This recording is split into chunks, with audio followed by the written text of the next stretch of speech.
introduction, I'm the CMO of Ubuntu Tribe. And yes, we've put this together in 3 weeks. We're very happy to be here tonight to bring these esteemed ladies here. So thank you so much for me. I'd like to pass the mic to you so that you can give a quick introduction about who you are and what you're doing at the Merville right now. Thank you so much, Ndidi.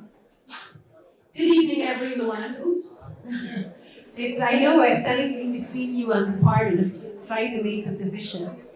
I am a social entrepreneur. I live in Lagos, Nigeria, and I wear a few hats as the co-founder of Ace Foods, an agro-processing company which processes spices and complementary foods sourced locally for the local market of exports.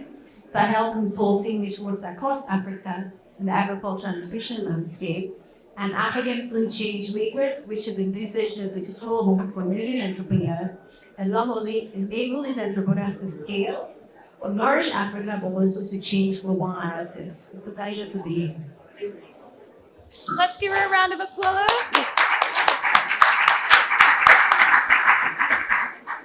Good evening, everyone. I'm Amal. I'm the Chief Investment Officer of the American University in Cairo. I'm also a partner at 500 Global, investing across the Middle East and North Africa, and we're expanding our investments in the rest of Africa as well. And I was senior advisor on COP27 to the World Resources Institute. So talking about sustainability and inclusion is very, very important to me and a true passion that I want to continue spreading throughout the conference. So much. So humbled to be joining you here for this incredible and impactful and important event that you have brought together and that we are. I'm so sorry for my voice. Some of you might have a similar condition like me right now, so I have to be patient.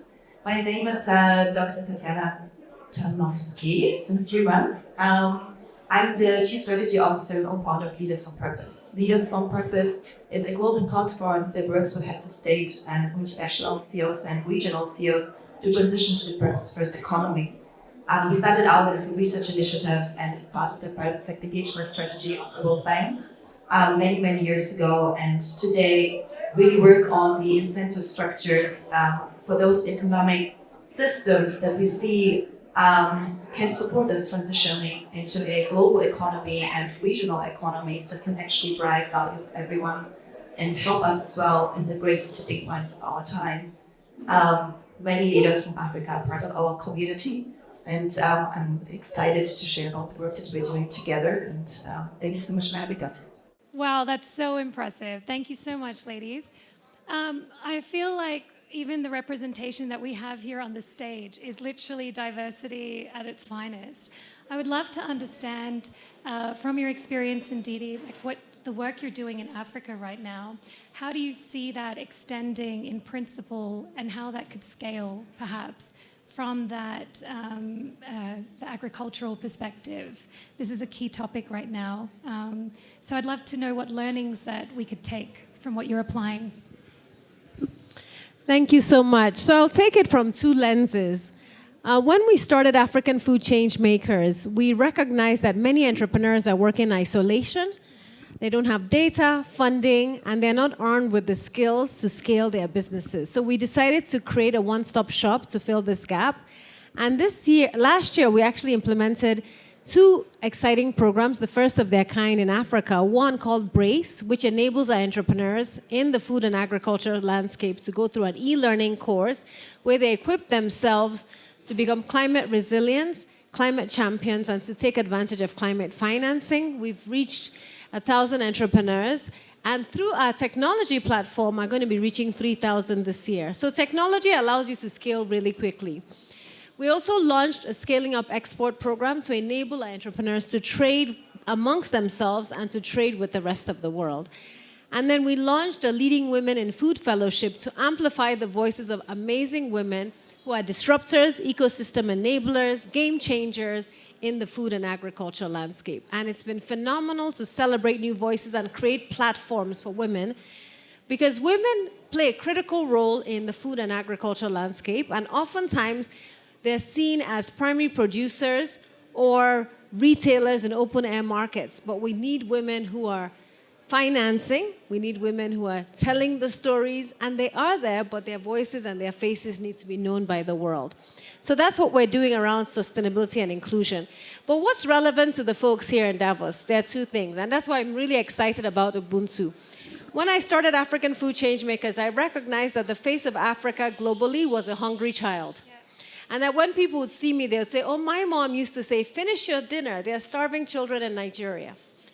That made me angry because it's a single story, and a single story is dangerous. So what we do with African Food Changemakers is we tell positive stories about Africa using food as a way to build bridges. Most people don't know that okra is an Igbo word and has been adopted globally. So when you say the word okra, which is a vegetable, you're speaking my language, right? Or that when you have a hot chocolate today, some of you had hot chocolate in Davos, or coffee, or even a Coca-Cola, you have Africa to thank for it, right? Because 2 countries in Africa produce 70% of the world's cocoa. I did not know that. Chocolate was born in Africa, and 18 countries, it was born in Ethiopia, and 18 countries in Africa produce some of the best coffee in the world. And Coca-Cola was made with cola nuts from West Africa. That's why it's called Coca-Cola. And the original recipe had West African cola nuts. So we have so much to contribute to the world, and the world needs to understand that on a daily basis they interact with our food. And so we're not just celebrating primary products, we're celebrating amazing African chefs. And the next, I see that Ubuntu today has jollof rice, shout out. And I'm saying that in future we want every African panel at the Congress Center to have African food, right? And we want our chefs celebrated on a global stage. Absolutely. Because our food is our gift to the world, just like our music and our fashion is. And so changing that narrative and driving demand for proudly African food is amazing. And we're creating an emoji. So whenever you look for your next chocolate bar in Switzerland, look for that emoji that says, made in Africa, sourced in Africa, proudly African. Because that will drive demand, change mindsets, ensure sustainability and inclusion, and we can do it together through Ubuntu. Thank you. Thank you. That's absolutely incredible. I think some of you have already enjoyed some African food here tonight. Can we get a shout out to the chef, everybody? Yeah, who's enjoying that? Great. I would love to come back to that, especially what you're seeing sort of shifting at the moment on that stage. But I'd like to throw the mic to you. Sorry, Amal. So from what you're seeing being funded right now in terms of impact, where do you see the sort of spread of investment when it comes to sustainability and the new policies that are driving on a regulatory side? Love to see and hear sort of what you're seeing being most successful and where we can still make improvements. Yes. So throughout the week in Davos, and it's just not, and I think Davos is a reflection of the most vital conversations that have been happening around the world for the last year. The top 2 topics are always AI, climate change. AI, climate change, and increasingly the role of the Global South. And when we talk about the Global South, Africa is the biggest representation of the Global South and what this continent is capable of doing and tipping the balance, especially when it comes to climate change. And there, the ask with climate finance is like, yes, but we need to de-risk. But we need to de-risk. Africa is too risky. Where is the risk premium? And so we're increasingly asking institutional allocators to make more commitments in partnership with governments, in partnership with philanthropy towards investing in both climate adaptation and mitigation. And the loss and damage fund was a great leap at COP27 and then at COP28 where they were able to bring in the operational mechanisms for it. But the risk premium in Africa continues to be something that is being, increasingly still debated. And I think it's up to us to prove that we are capable of de-risking the stakes, mobilizing local capital. So our local pension funds, local sovereign wealth funds across the continent, in Nigeria and South Africa and Egypt, are crossed because we know our markets best. We understand this risk that they talk about and how to price it. most common of which and most obvious for most is the foreign exchange risk. But we know our markets, we know our food, like she said. And I think, when we talk about climate action, it will have to come with climate finance. So we're not going to be able to move the needle without having more allocations towards climate finance, and it will take partnering much more innovatively. And I think, honestly, I give it to Africans who are the most innovative. I consider the back end, I'm not judging them because I really think they're just innovating in the back. Maybe they're coming up with the most advanced solutions that we just don't know about yet. They may have to whisper it to us in the end. But shout out to them for making the party still lively.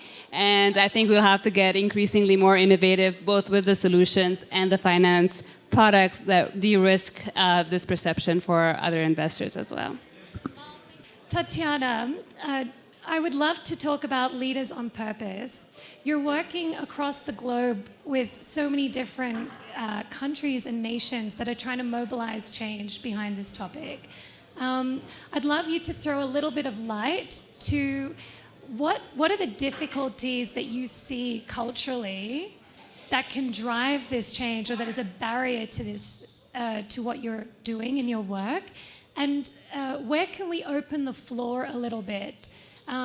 Where do you think it can improve so that you can actually drive much better and faster and further? Because I would like to hear ideas about how all of you can drive your work at greater velocity and speed. So yes. Thank you so much. This is an excellent question. And my answer to this, we always look from a perspective of opportunity. I think we are, and we all know this, the Global Risk Report shows it in all the panels, all the discussions, but also all over the world, we are at a tipping point. Our economic model that has brought us here today is now about to be evolutionized. Given all the positive or the negative trajectories that we are facing, we have a lot of challenges, but I so strongly believe into also the notion of Ubuntu and looking that this is also our collective opportunity. How do we upgrade how our economies run, how we measure for investment, how we ensure, how we connect value, global value, but also regional value, that it can really stay on the ground and in the regions and in the communities and societies that have contributed to this. And how can also very innovative economic models that are also out there in science institutes be applied? Because right now we're running our economy on 50 to 60-year-old economic models. So not only are we really at this tipping point where we look at AI and all these technologies that we know, but we also are at a tipping point of how to do intelligent decisions, how to truly connect towards a world that we want to create with intent. And today, I must say, we actually have so much demand. Our biggest challenge is we need a bigger team. And so, yes, and with Africa, one of the examples there that I want to shine light on, so we do every year Global Leaders on Purpose CEO study that started 6-7 years ago and really gave birth to Leaders on Purpose and what we are today. We identified Dr. James Mwangi, the CEO of Equity Group Holdings, and in Africa of one of the incredible champions. And when we learned of his story and his truly systemic approach to business that he showcased during COVID, he was something we could learn from. So it's not just, I think this is very important, what can we learn together and co-create together instead of coming in from the outside and saying, well, this is what you need to do. And at the other side, we have the ability to learn from what's happening in Africa on the ground with all these new asset classes, measurement, ensuring, navigating through complexity and challenges that we have all over in the world. But this is right now in the boards, it's number one topic, and it's not anymore just for a multinational CEO. It's on the regulatory mind, it's on the mind of the insurer, and it's on the mind of the asset manager, and it's on the mind of the investor, and it's very clear. So I think it's just a matter of time, and for forums like this to truly bring us together and overcome discourse and stories that maybe are outdated and tell a better story of what we can create together.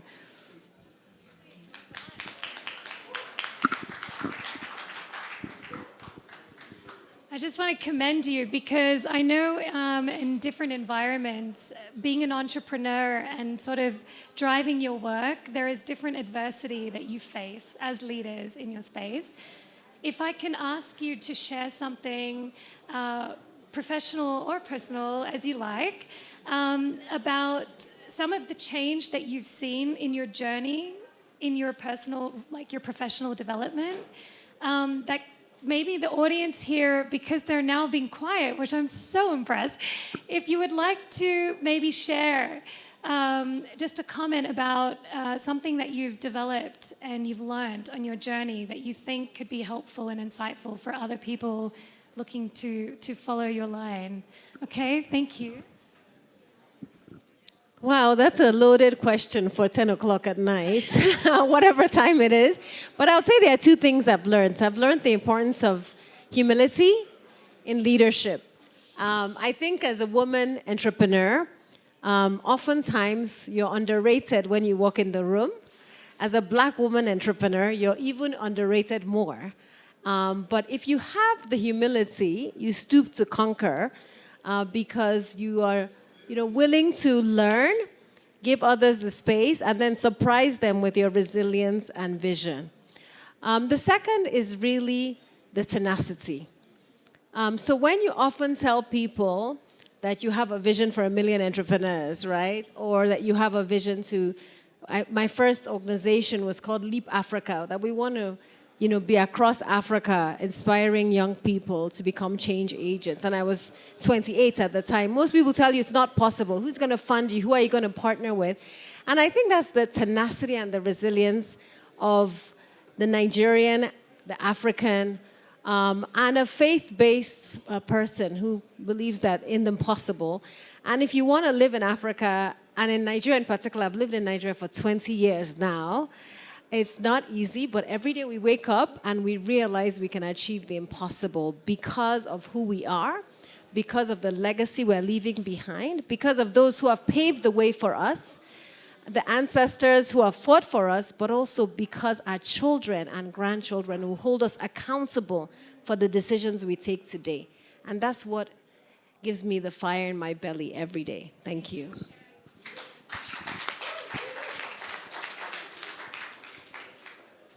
I think for me, the two things that definitely come to mind and have been proven again and again is the power of community, especially in this continent. I think speaking on sustainability and inclusion, when I started my career in finance and especially within asset allocation, the number of fund managers who are women is, I don't even want to say what it was because it was just so depressing. But today I look at the continent and some of the best investors I've come across have all been women in Africa, and the number keeps growing. We meet annually. There's the organization Private Equity Women in Investing, and we meet every year in Cape Town at the end with the Super Returns. And I love to see how this community has grown so much to over 100 women fund managers across the continent, and that I think really is about community and showing generosity, just women helping each other out throughout their journeys, because it was hard for each one of us, and if we can make it easier to one more women, it's really something that advances the whole continent.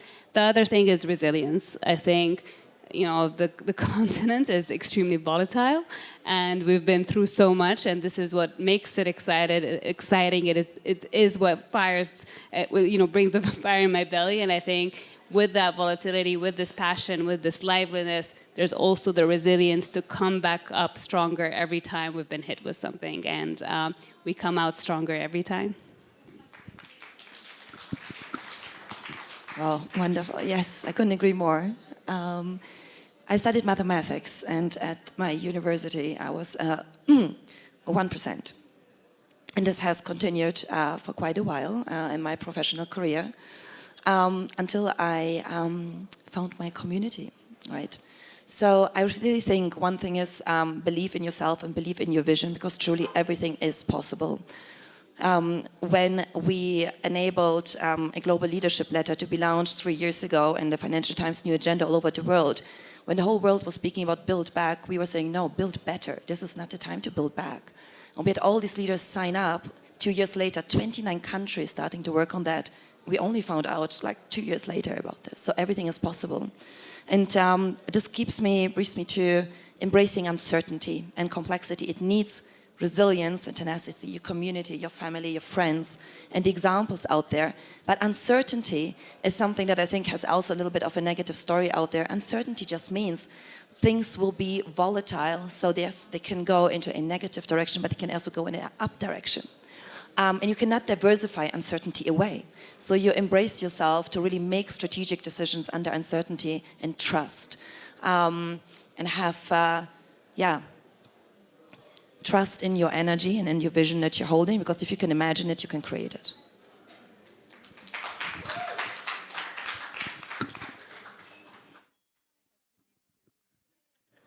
Sorry, so just one more point, because I think what you've raised here is how things can get shoehorned into a single story narrative. The fact that across diverse cultures, we're learning a lot of lessons that I think one of the biggest points is being underestimated on a global stage.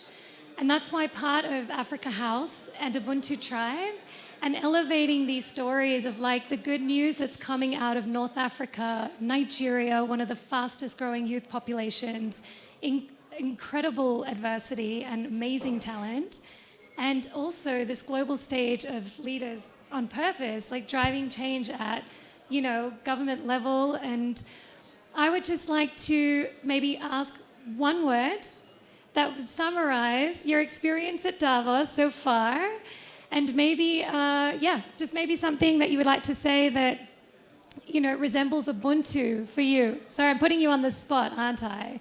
But we can wrap it up with that, and I appreciate you. Thank you so much. My one word would be hope. Mine is serendipity. Mine is magic.